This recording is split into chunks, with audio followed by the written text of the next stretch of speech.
I do not mean to be disrespectful to anyone I talk about in today's video. The video is for educational and entertainment purposes only. The information I collect is from the internet. I compile this information, make a video, and from this you guys are more than welcome to draw your own conclusions. Thank you. Hi everyone, and many thanks for joining me. If you are new to my channel, hi, I'm Kat and I like to talk about true crime, conspiracies and all sorts of related things. If you are new here, please don't forget to make sure you hit the big red subscribe button below and also hit the notification bell so you are the first one to know about any new videos I upload. For my returning subscribers and viewers, I would like to thank you all so much for all those lovely comments I always read from you and for your continuous support. This is what keeps me going and also my channel. Thank you so much. Let's talk about the Red Shoe murder, which is a murder unsolved for 75 years. It was on September 21st, 1946 that Norma Mary Dale left her home in Rawdon Avenue in the Tang Hall area of York, Layerthorpe, to play outside. Earlier, her mother had taken her to a Saturday dance class, then dropped in at her aunt's house on the way home for a cup of tea. She was last seen by her mother, Frances Dale, who was getting ready to take her into the city at about 3 p.m.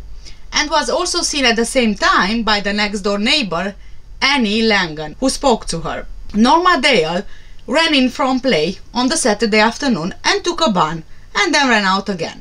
Norma's mom could hear Norma outside chattering for a few minutes. She then went out to pick blackberries, but when she returned at about 3 p.m., Norma Dale was nowhere to be seen. When Norma went out, she was wearing a pair of bright red dancing shoes and a white dress. During her search at about 6 p.m., her mother Frances went to a lorry parked on the waste ground near where Norma was later found, but couldn't find any sign of Norma being there. A boy that lived on March Street, who was visiting his grandfather on Rawdon Avenue, was out playing with Norma Dale on the Saturday afternoon, sometime after she was last seen by her mother on the wasteland behind Rawdon Avenue, near a beck that ran through there. Norma and the boy were throwing some stones into the water when a man approached them and told them not to play there because they might drown. The man then told Norma Dale, "Come along with me and I will give you some money to get an apple." The man and Norma Dale walked off together across the wasteland in the direction of Milton Street, which ran parallel with Rawdon Avenue. According to the boy, the man was wearing a brown trilby hat and a brown overcoat. The boy told this story over and over again, and each time the story remained the same. So, in my honest opinion, this story is very credible. Please remember, this was the 40s, right? 1940s. Kids were playing outside unsupervised all the time. It wasn't usually as dangerous as it is nowadays. So Norma being unsupervised and left outside to play was something being practiced in that day and age. She was with other kids outside and the wasteland was just behind Rawdon Avenue where she lived. After Norma Dale was noticed to be missing, a search of the area was made and the police were informed. An appeal was then broadcast over the wireless relay system and the police dragged the beck running through the wasteland behind the houses.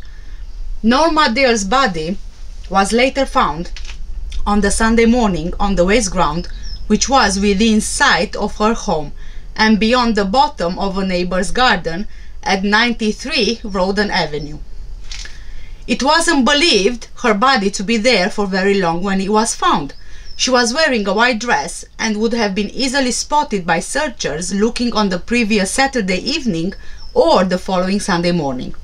She was lying about 5 feet from a lorry there and 3 or 4 feet from the garden fence of 93 Rawdon Avenue. Norma Dale's grandmother searched the field where her body was found on the Sunday morning at about 8 a.m., but Norma Dale's body was not there at that time. She also questioned 2 men who were in a nearby brickyard.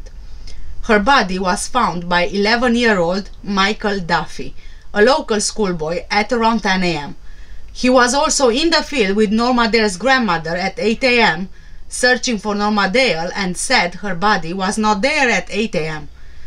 Norma's father, Cyril Dale, left home at around 2 or 2:30 p.m. on Saturday to watch with his friend the Hayward rugby team playing, for whom he was a trainer. They both had tea after the match, and Cyril got back home at about 6:30 p.m. But there was no one in the house. He saw his wife out in the street with other people who told him Norma was missing, and they then searched the waste ground until midnight. Neighbor Annie Langan, who lived at 93 Rawdon Avenue, said Norma Dale was a friend of her daughter's, and she often came to her house, but she last saw Norma Dale on Saturday when she left her house at about 2:30 p.m. outside in the street by 111 Rawdon Avenue, Norma's house.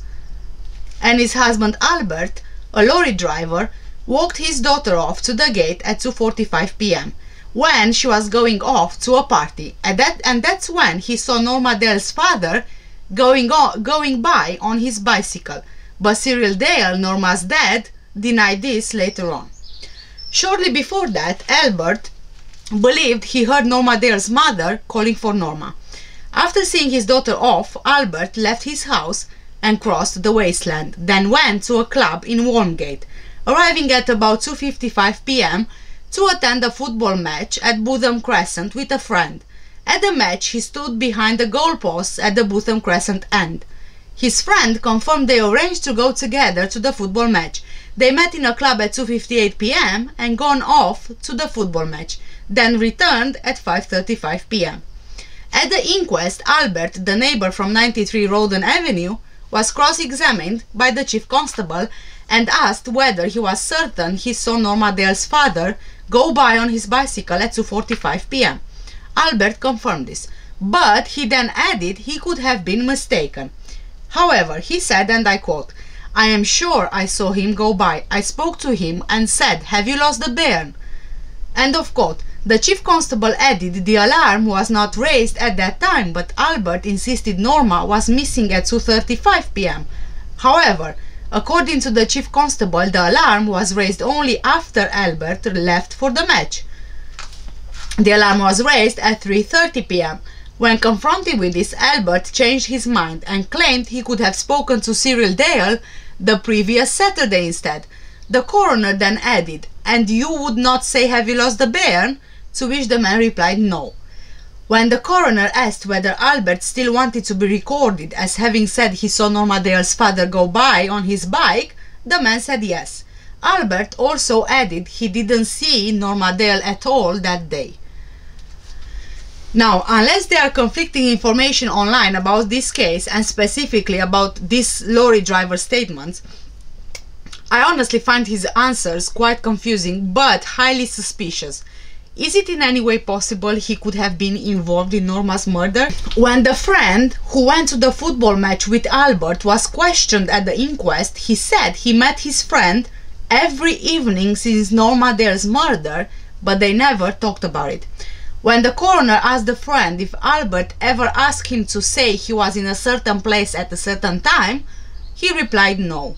When questioned by the chief constable, Albert's friend said the match was between Darlington and York City, and they stood at the main stand side towards the station.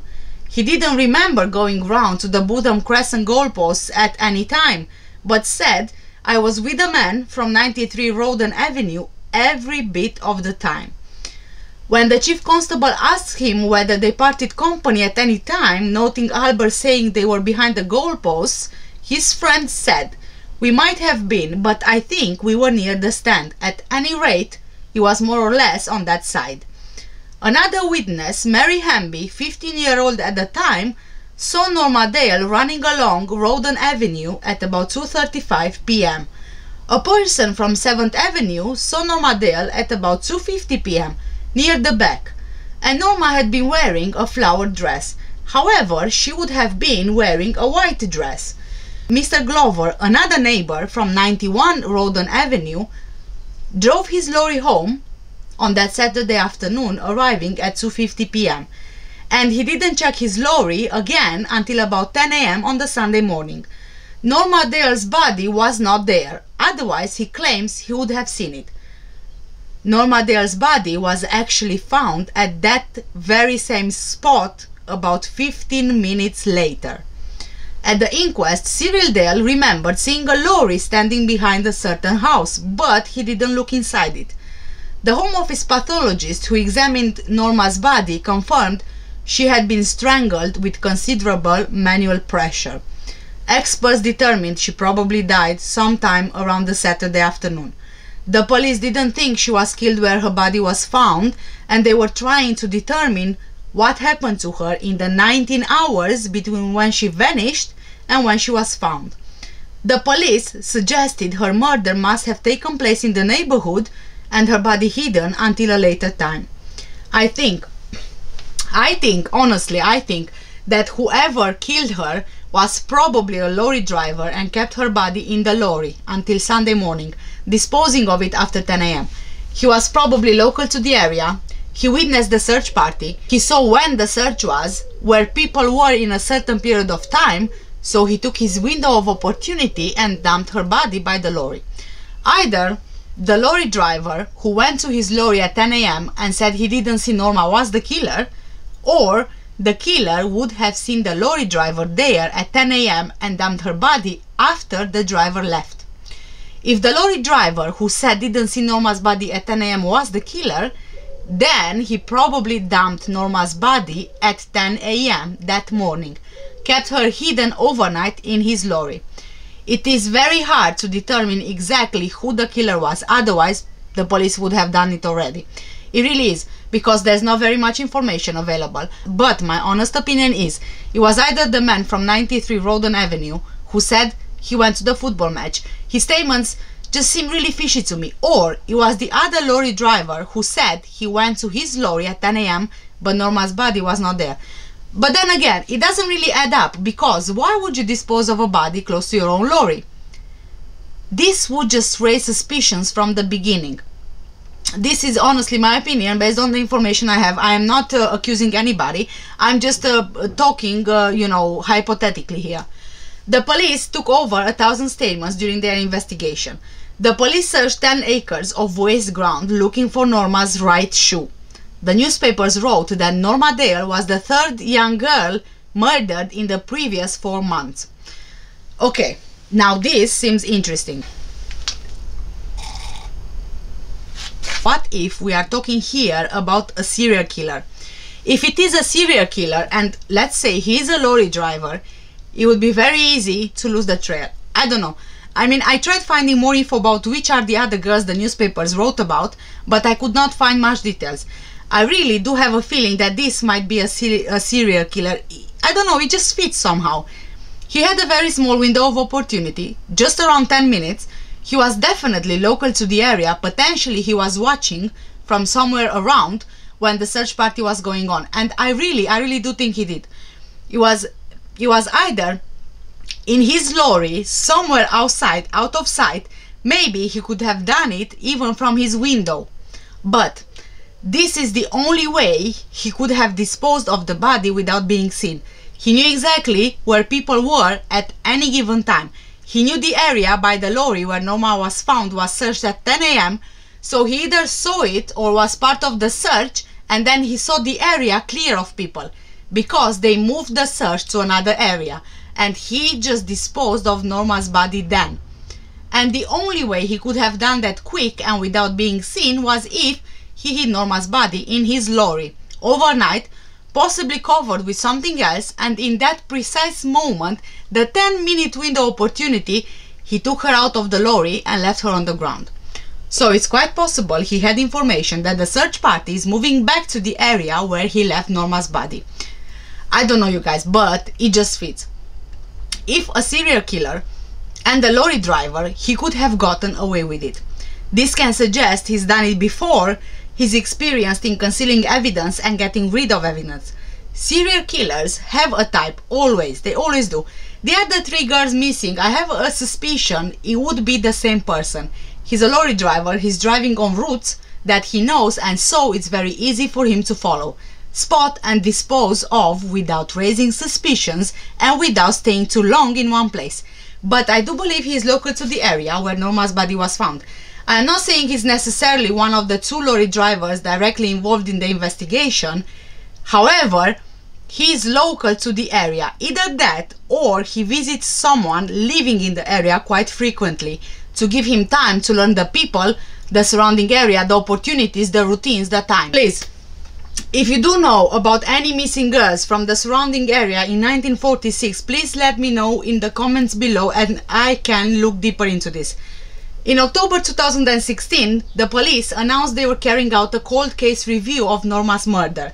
In 2016, a cousin of Norma Dale, Ellen Powell, remembered laying at home after Norma Dale's murder pretending to read a comic book and overheard his parents and another relative talking about it. And from what he could remember, the person they suspected had an alibi for the 10 minutes, which was crucial to his statement, and it was believed Norma Dale walked into the person's house and saw something she shouldn't have seen, and she was killed because of it. Norma Dale's other cousin, Brian Dale, together with his wife Beth, wrote a book about the murder in which he named the murderer, but didn't publish it for fear of legal action as he named the murderer in it. The unpublished book was called One Red Shoe. Beth claimed she worked with police and compiled 30 files of evidence for 2 years, which led her to name Norma's alleged murderer in the book. A woman who, at the time when the book was to be released, was still alive and living in York. She said she was restricted from publishing due to libel laws and had lots of death threats. Beth also claimed that Norma's late mom, Frances, who died in 2003, wanted the book published, but the immediate family of the woman she accused didn't. Norma was strangled and her body was dumped less than 60 yards from her Rawdon Avenue home. And despite an investigation that interviewed more than 1,000 people and drew support from Scotland Yard, her murderer has never been identified. 75 years on, the case remains one of York's biggest unsolved mysteries. Alan Powell, 85 years old, who lives in Huntington, celebrated his 10th birthday the day before his cousin Norma died. He said, "She had big brown eyes. That's what I remember most about her. Norma was a little younger than me and I used to tease her, but we were a close family. I remember Grandma saying to me, 'Norma's missing. Tell your mother they are dragging the beck.' I remember the words exactly. She broke down because she knew what could have happened." Scores of residents lined the streets of Tank Hall to pay tribute as Norma's funeral procession passed. But despite initial optimism by police, nobody was ever arrested or charged with Norma's murder, which became known as the Red Shoe Murder, as only one of Norma's red leather shoes was found at the scene. Now a father of 4 and with 4 grandchildren, Mr. Powell said he was grateful his family didn't have to deal with similar tragedy.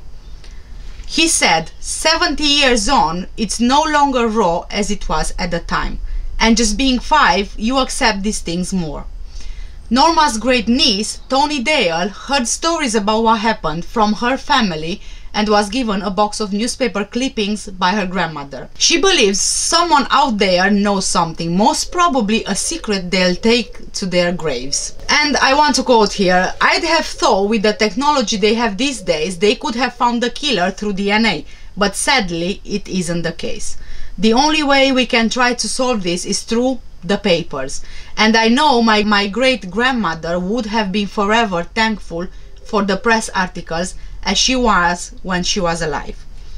End of quote. Mr. Powell said he was told the files relating to Norma's murder were lost when the former police station in Clifford Street was flooded several years ago. Quote again, "The big letdown is, with modern technology and science, I'm quite sure more could have been done. No doubt the original red shoe would have been held by police and there might have been DNA on that. You never know, but now it's probably lost to the river. It doesn't matter how good technology is, if it's not there to test, you can't test it." End of quote. If there is anyone who holds fresh information or evidence that has the potential to identify and ultimately convict the person responsible, please come forward. You can contact Detective Superintendent Dave Malin, head of North Yorkshire Police Major Crime Unit. Thank you so much for watching today's video. Again, if you do have any information which you think might help, please don't hesitate to contact Yorkshire Police Major Crime Unit.